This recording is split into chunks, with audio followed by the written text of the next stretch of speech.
Bom dia, boa tarde ou boa noite. Hoje nossa aula vai ser sobre colisões. Na aula passada nós vimos sobre conservação de momento angular, momento linear. Hoje nós vamos ver melhor como acontece colisões e como é a relação dela com o momento, conservação de momento e tudo mais. Então, primeiro nós precisamos falar sobre o conceito de impulso, essa grandeza, que ela é avaliada como sendo a variação do momento, tá? Quando nós temos um corpo se movendo com uma certa velocidade, quando essa velocidade variar, ou então se ele estiver parado, se a velocidade dele variar, enfim, isso vai acontecer porque houve uma certa aceleração. Se há uma certa aceleração, há uma força sendo aplicada nesse corpo. Tá? Dessa forma, nós podemos avaliar pelas leis de Newton, força igual a massa vezes a aceleração. Força, então, é igual a massa vezes a variação da velocidade em um certo intervalo de tempo. Se nós passarmos esse intervalo de tempo por outro lado da equação, nós temos, então, força vezes a variação do tempo igual a massa vezes a variação da velocidade. Variação de velocidade significa velocidade final menos velocidade inicial. Distribuindo esse multiplicador de massa, nós temos então massa vezes velocidade final menos massa vezes velocidade inicial. Isso aqui é basicamente momento final, digamos assim, menos o momento inicial. Né? Então, a variação do momento pode ser também considerada como sendo igual à força aplicada em um certo intervalo de tempo. Este vai ser o nosso impulso. A unidade de medida, então, vai ser basicamente Newton vezes segundo, né? Força vezes o tempo. Ou, então, se nós avaliarmos essa força como massa vezes aceleração, nós temos massa em quilograma, aceleração em metro por segundo ao quadrado, vezes segundo, né? Desse ΔT. Segundo corta com segundo ao quadrado, nós vamos ter, então, unidade de medida como sendo do impulso como sendo Newton vezes segundo ou quilograma metro por segundo. Então, o que seria impulso? Impulso ele é uma força aplicada em um certo intervalo de tempo. Aqui nós temos o exemplo de uma garota pulando em uma cama elástica. Ela é um movimento em queda livre, ela está fazendo esse movimento. E quando ela cai, quando ela toca nessa cama elástica, está sendo aplicada, começa a ser aplicada nela uma força restauradora, uma força em relação à força elástica dessa cama elástica. E essa força vai ser responsável pela desaceleração dessa garota e depois pela aceleração dela, depois que ela chegar a um momento em que a velocidade dela se torna zero e a deformação na cama elástica é máxima. Depois essa mesma força elástica vai ser responsável por acelerar essa garota até que ela deixe de tocar na própria cama elástica. Ela vai ser acelerada até o momento em que a cama elástica deixe de ter deformação. Como a gente tinha visto, deformação em uma mola causa uma força. Né? A força elástica ela é decorrente da deformação da mola. Né? Neste caso, então, depois que essa mola deixa de estar deformada, ela para de estabelecer essa força na garota, e a garota, então, que foi acelerada por essa força, sai voando para cima até ela cair de novo. Então, nós temos algumas forças envolvidas nesses sistemas, e considerando como exemplo para a gente poder definir como é uma força externa ou interna a esse sistema, nós então vamos considerar o exemplo de um carro com um motorista dentro dele. Tá?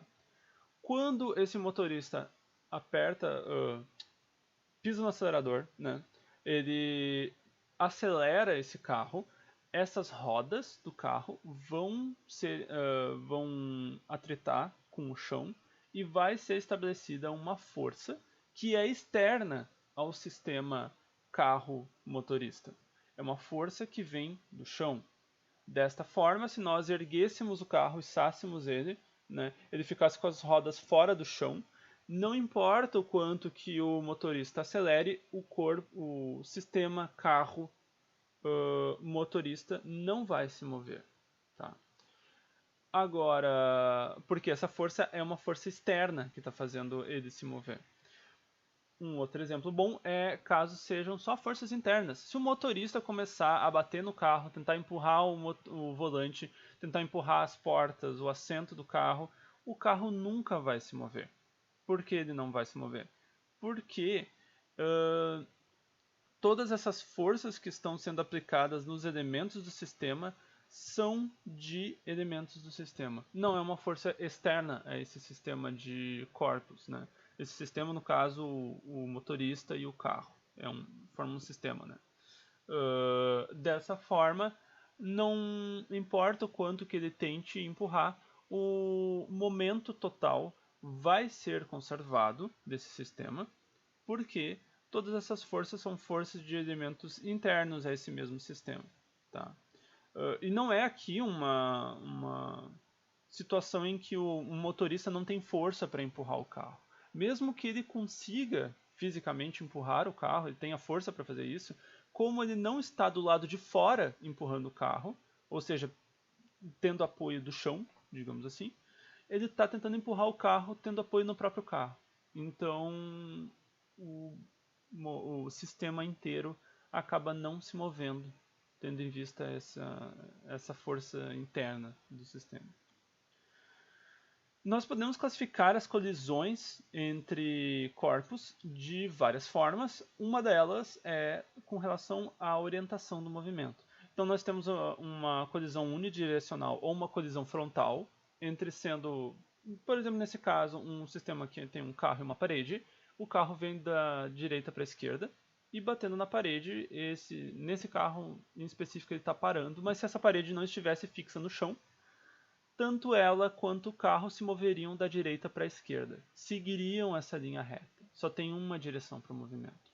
Agora, em um sistema bidimensional, em que tu tem, por exemplo, uma bola branca batendo numa bola preta, mas ambas seguem em direções diferentes, não só iniciais, mas finais mesmo, uma em relação à outra são direções diferentes, nós temos que avaliar esse movimento com mais de uma dimensão. Nesse caso, duas dimensões já resolve. Na vida real, às vezes nós temos casos de colisões que nós temos que considerar a altura, a variação da altura, então nós teríamos 3 dimensões, por exemplo. Mas aqui, no caso, nós estamos considerando simplificando a mesa como perfeitamente nivelada, não há uma variação na altura das bolas, então seria um movimento bidimensional. Tá? Agora nós vamos entender melhor sobre o que está acontecendo através desse vídeo da professora Magali. Inclusive queria agradecer ela pelo vídeo dela. Isso que ajuda bastante nós a entendermos melhor o que está acontecendo. Né? Aqui então ela tem um exemplo utilizando balanços de Newton, ou pêndulo de Newton, em que tu tem uma massa que ela é deslocada e quando essa massa bate no outro conjunto de, por exemplo, outras 4 esferas, esse momento linear da primeira esfera é transferido para as outras. Pelo design do pêndulo, a massa tende a ser, pela conservação de momento, a última massa, que vai ser a que vai se mover, ela tem a mesma massa que a primeira esfera que foi movida e que foi solta e jogada para fazer essa colisão com as outras. E, portanto, como todas elas têm a mesma massa, essa última esfera ela vai se mover razoavelmente com a mesma velocidade que a primeira esfera. Né? Por conservação do momento, se dois corpos têm a mesma massa e um colide com o outro, se há essa transferência total do momento do primeiro corpo para o último, esse último corpo vai ter que se mover com velocidade igual a que o primeiro estava se movendo. Né?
E agora, considerando o movimento bidimensional, nós podemos também ter esse outro exemplo em que tem uma bolinha que vai descer uma rampa e acertar... Bom, melhor não estragar aqui a apresentação da professora Magali. Não vou dar spoiler para vocês.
Muito bem. Agora, então, nós temos um outro tipo de classificação para colisões, que é, considerando a nossa conservação do momento, se a nossa energia total do sistema é conservada ou não. Sim. Energia do sistema, que é uma coisa que nós vamos ver na próxima aula melhor. Como calculá-la e como funciona a conservação da energia. Tá? Mas até aqui nós podemos, pelo menos, entendermos esses tipos diferentes de colisão. Entre quando há uma colisão elástica, os corpos então um se movendo na direção do outro, por exemplo, o carro indo para bater num caminhão, ambos se separam após a colisão, indo para, nesse caso, direções diferentes.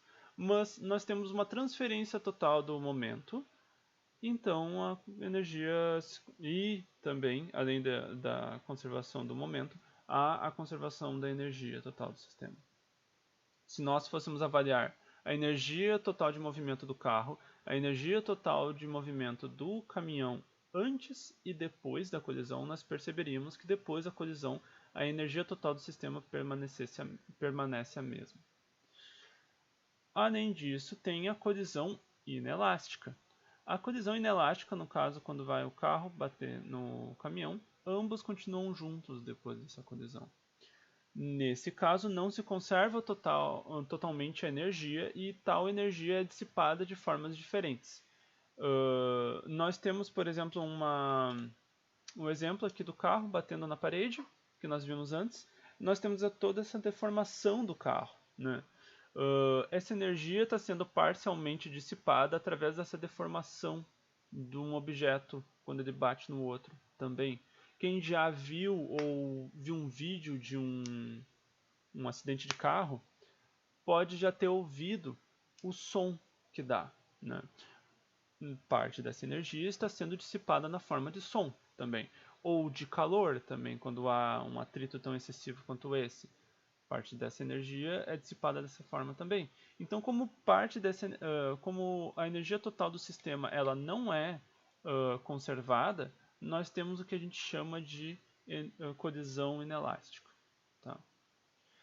Muito bem, por hoje era só. Muito obrigado a todos. Quaisquer maiores dúvidas, deixe nos comentários. Até mais.